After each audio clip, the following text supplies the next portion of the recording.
Mike Brown, the former FEMA director. Joining us here is the former FEMA director. History, I think, was very unkind to you, my friend. Very unkind. Mr. Brown, thanks for being with us. This is Michael Brown Unplugged. Hey, welcome to this edition of the Michael Brown Unplugged podcast. I want to talk about a couple of stories today that just kind of bugged me. It's good. It's kind of a good news, bad news story. The first one is about a couple of executive orders that the president signed on Wednesday of this week. Those executive orders are aimed at ensuring that Americans are kind of not left in the dark regarding regulations. Now, as he signed these two new executive orders, he said, quote, "We are reforming the bureaucracy to make it lean, responsive, and accountable, and we are ensuring our laws are enforced fairly." Okay, that's a great statement, but I think it kind of misses the point, which I'll explain in just a minute. The first executive order, it's titled, quote, "Bringing Guidance Out of the Darkness." This executive order mandates that all federal government agencies publish all regulatory guidance documents on easily searchable websites so that, the point is he wants Americans to be able to better access and to have an easier way of giving input on proposed rules and regulations. Now, the order also requires that the government permit citizens to give their input on these guidelines and insist that the public, quote, "will have the ability to ask agencies to withdraw guidance they believe is wrong." Okay, just time out for a minute. I get what the president's trying to do here, in the sense that he wants to bring more transparency to the administrative state. The administrative state is that, well, it's just the permanent bureaucracy. It's the executive branch. Let's just take the Department of Homeland Security, for example, and my old stomping grounds, FEMA. FEMA has, and I don't have the exact number, but FEMA had, let's say, anywhere from 15 to 25, maybe 30 political appointees. And I think I'm actually being pretty liberal in my estimate. But they have 10 regional directors. There was the director, the deputy director, some chiefs of staff. Then there were a couple of people in the program offices that were political appointees. But you can see it's a small number, particularly when you consider that just at FEMA headquarters alone, there's about 3,000 employees. Well, those 3,000 employees, granted at the direction of the political appointees, promulgate or draft or draw up the rules and regulations based on the statutes that are passed, based on the laws that are passed by the Congress. Well, that administrative state, that bureaucracy that I'm describing within FEMA, even though we may give guidance as a political appointee, they have the institutional knowledge and they have the ability to write the rules and regulations in a way that they believe best fits what the guidelines are under the statutes passed by Congress. Now, just bear with me for a minute, because this is really kind of insight into how government works and why we have allowed this administrative state to essentially take over our lives. When you think about OSHA, the Occupational Health and Safety Administration, you think about EPA, the Environmental Protection Agency, you think about any of these agencies that have all of these rules, the IRS, they have all of these rules and regulations that we have to comply with. Here's how we end up with those rules and regulations. Congress passes a bill. The president signs that bill. Within that bill is a phrase, virtually in every piece of legislation, that says the secretary, for example, the Secretary of Homeland Security, or the Commissioner of the Internal Revenue Service, or the Director of the Environmental Protection Agency. There's always language that says something to this effect. The Secretary of Homeland Security is hereby directed and authorized to promulgate rules and regulations to implement this bill passed by Congress. So here's what happens. Congress, if you understand that there's in terms of thinking and in terms of how you respond or react to something, there is the strategic overview. You have a strategic view of what you want to accomplish. But then the way you accomplish those strategic objectives are through tactics. And those tactics is the minutia of how you implement the strategic guidelines. Now let's apply that to lawmaking. Congress passes a bill that is in essence a strategic overview of kind of, and I'm being kind here, kind of says this is what we want to do. Because Congress doesn't have the time, the energy, the expertise, or the willingness to spell out in detail what they really want done. So they capitulate. They actually abrogate their responsibility to the administrative state with that sentence that I just described. Congress passes a bill. It's vague, it's broad, it's overriding, it's overreaching. And then at the end of the bill, they say, we want the Secretary of Homeland Security, or we want the Commissioner of the IRS, or we want the Director of the EPA, or we want the Commissioner of the FDA, or whatever it might be. We want them to implement the rules and regulations that implement our strategic vision of what we want to accomplish. That's why we have the administrative state. That's why we have this gigantic permanent bureaucracy, because Congress has almost forced the executive branch to hire all of these people to implement and do what Congress wants done. I blame Congress primarily for the growth of the administrative state because they're not willing or capable. They don't take the time because, well, they got to fundraise, they've got to investigate, they got to do this, they got to do that, and they have all sorts of things to do. Legislating is probably, particularly in these times, this statement will probably not wear well over time. But today, on Friday, October 11, Congress is more focused on investigations. They're not focused on legislating. Do you see big, gigantic bills about tax reform, entitlement reform? Do you see big, gigantic bills about reforming government contracting? No, they're not doing any of that stuff. But whatever they're doing in terms of legislation, they are abrogating they're ignoring their responsibility of saying precisely what it is they want done for all those reasons I said, time, energy, capabilities, all of those, and they're sloughing that off to the administrative state. So let's go back to what the president's executive order did. The executive order says we want citizens to have more transparency, more input into the rules and regulations that are being promulgated by the administrative state to implement the laws that Congress passes. That's too late. It's too late because here's how it really works. I've seen it. I've watched it. FEMA or DHS, in compliance with a piece of legislation from Congress, will start drafting rules and regulations. There is a public comment period in which the public is entitled to comment about those rules and regulations.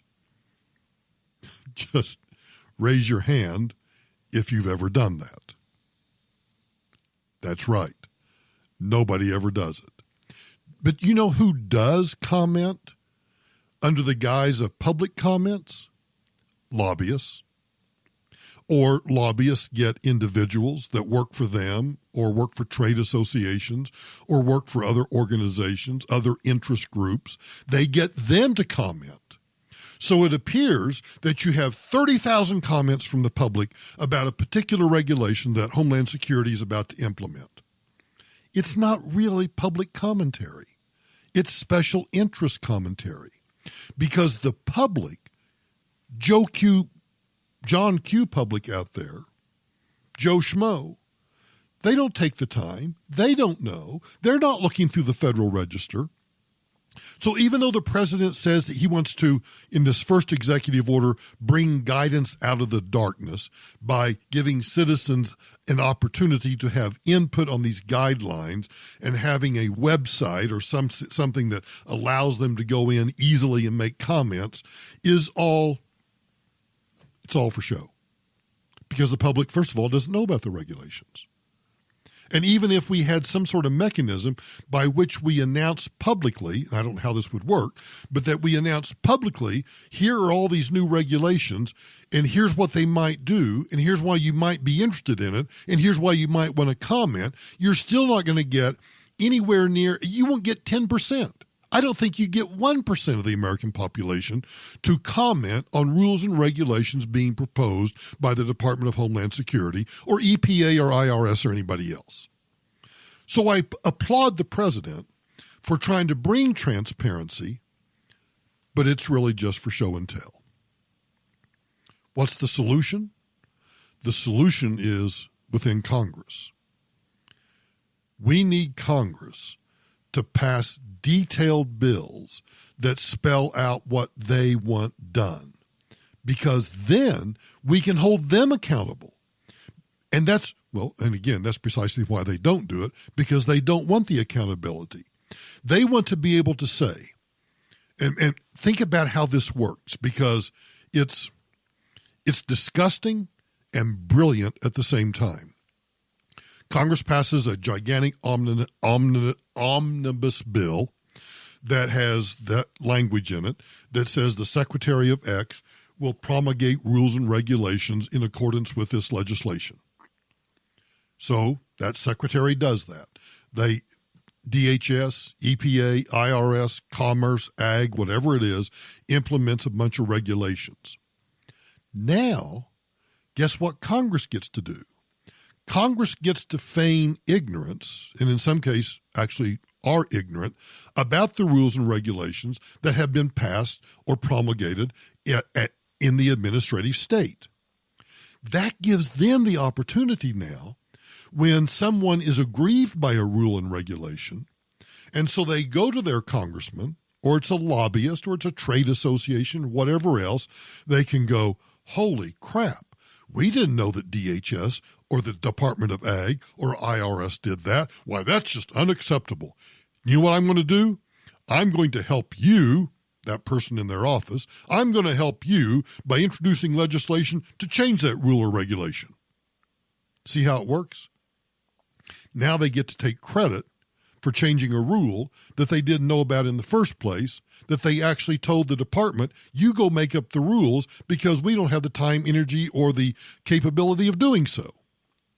It's disgusting. Absolutely disgusting. Congress has abandoned their responsibility of legislating and turned it over to the administrative state. So Trump's executive order, trying to give citizens better access and input on these guidelines and these rules, I applaud him for doing so, but it doesn't address the actual inherent problem, which is Congress. And then Trump does a second executive order titled Transparency and Fairness. This executive order prohibits the government agencies from enforcing regulations that, quote, have not been made publicly known.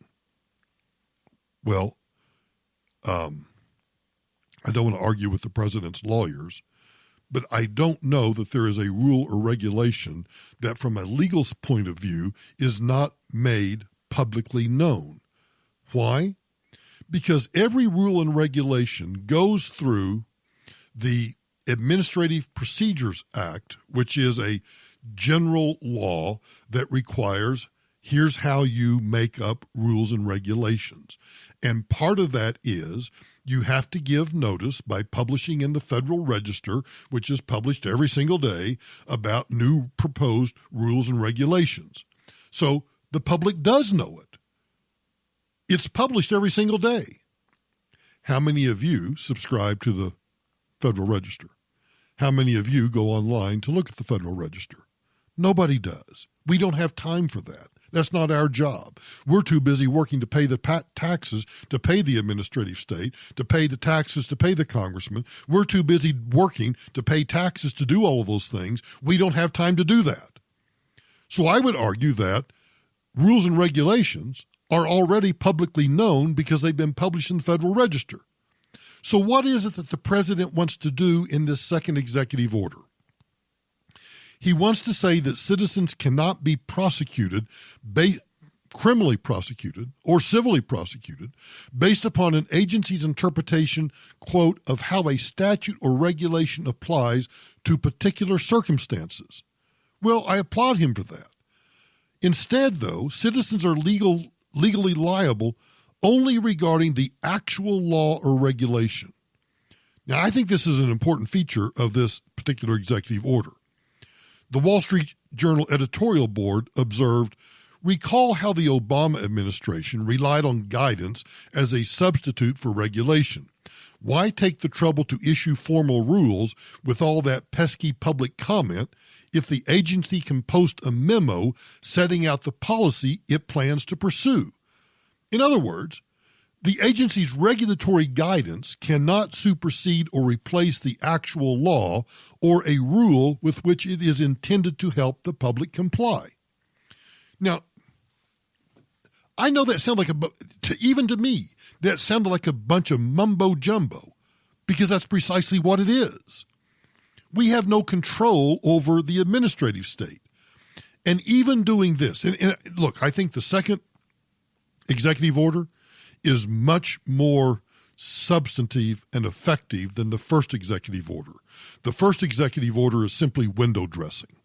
The second executive order actually has some meat to it, saying that the government is prohibited from enforcing regulations that have not been made publicly known, and that a citizen cannot be prosecuted based upon an agency's interpretation of how a statute or regulation applies to a particular circumstance. And instead, citizens can only legally be liable regarding the actual law or regulation. What that really does is it forces big departments like IRS or the Homeland Security or EPA or FDA or anybody else, it actually forces them to stop doing policy. You may have heard me on radio and other places talk about statutes, regulations, policies, and memos. Those latter, policy and memos, are often used by the agencies and the cabinet departments to avoid implementing regulations and just saying, this is going to be the policy. Well, the second executive order says you can't prosecute somebody on a policy. You have to actually prosecute somebody on a regulation. And so I do. I mean, I applaud the president for that because, in short, look, there's still a long way to rein in the bureaucratic apparatus that I think has far too much influence over our lives. But these executive orders bring a measure of fairness and a measure of accountability back to government regulation. And I think it's a win for all Americans.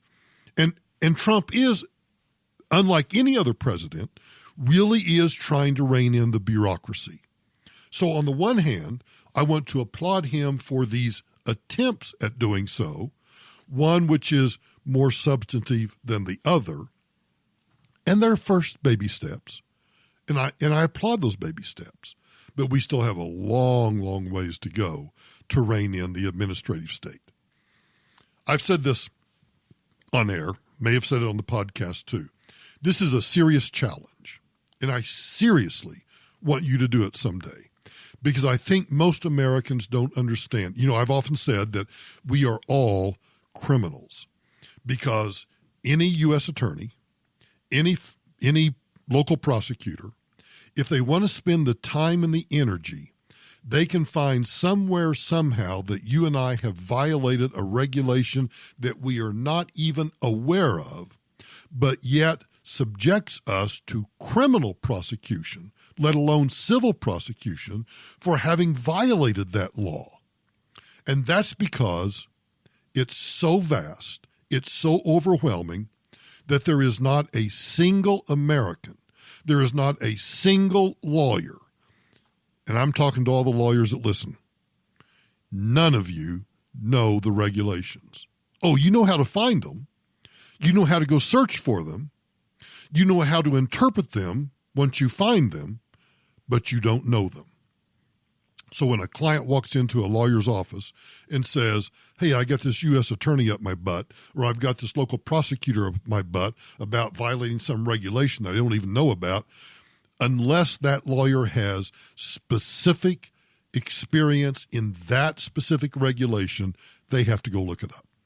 They have to go read it too. So this is my challenge. And I mean, it's a serious challenge. I don't do this rhetorically. I don't do this to try to be hyperbolic. I do it because I want you to really do it. If you live in a city that has a law school, private, public, doesn't make any difference. They have a library. If you walk into that library, I want you to ask whoever's at the front desk, can you point me to the CFR, to the Code of Federal Regulations? And I want you to go look at them. Take a picture. Share it with your friends. Maybe not every one of those applies to you, but every one of those at some point could apply to you. While you're there, look at the Code of Regulations for the Internal Revenue Service. Not the statutes. Which, while you're there, look at the statutes too. Just ask the librarian this.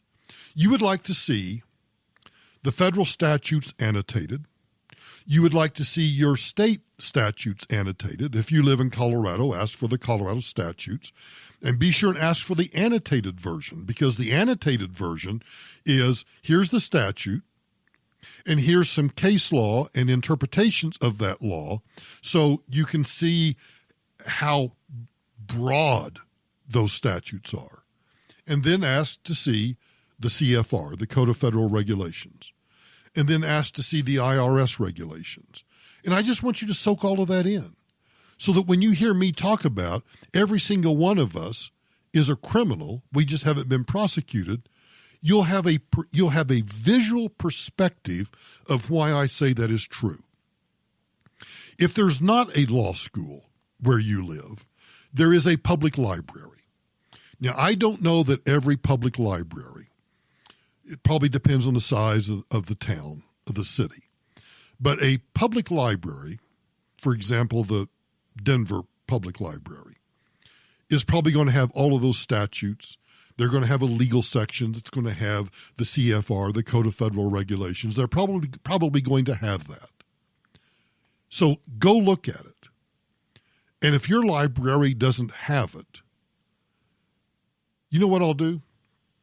I'll figure out a way to get some photographs, and I'll post some photographs of these statutes, these regulations, up on the Michael Brown Unplugged Facebook page. But I'm not going to do that for a while. And the reason why? I want you to go do it. I want you to understand the administrative state, because all of those codes of federal regulations, all those IRS rules, all of those statutes, federal and state, you're subjected to those. That's what controls your lives.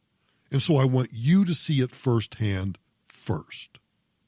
So congratulations to the president on these 2 executive orders. I think they're a good first start. And at least we have a president right now who is trying to rein in the administrative state. Thanks for listening to this episode of Michael Brown Unplugged. You know the drill. Subscribe on iTunes, subscribe on the iHeart app, and then go to Michael Brown Today, the website, and follow me on all the social media sites. I'd love to see you on Twitter and on Facebook, Instagram, wherever it might be. I'll talk to you tomorrow.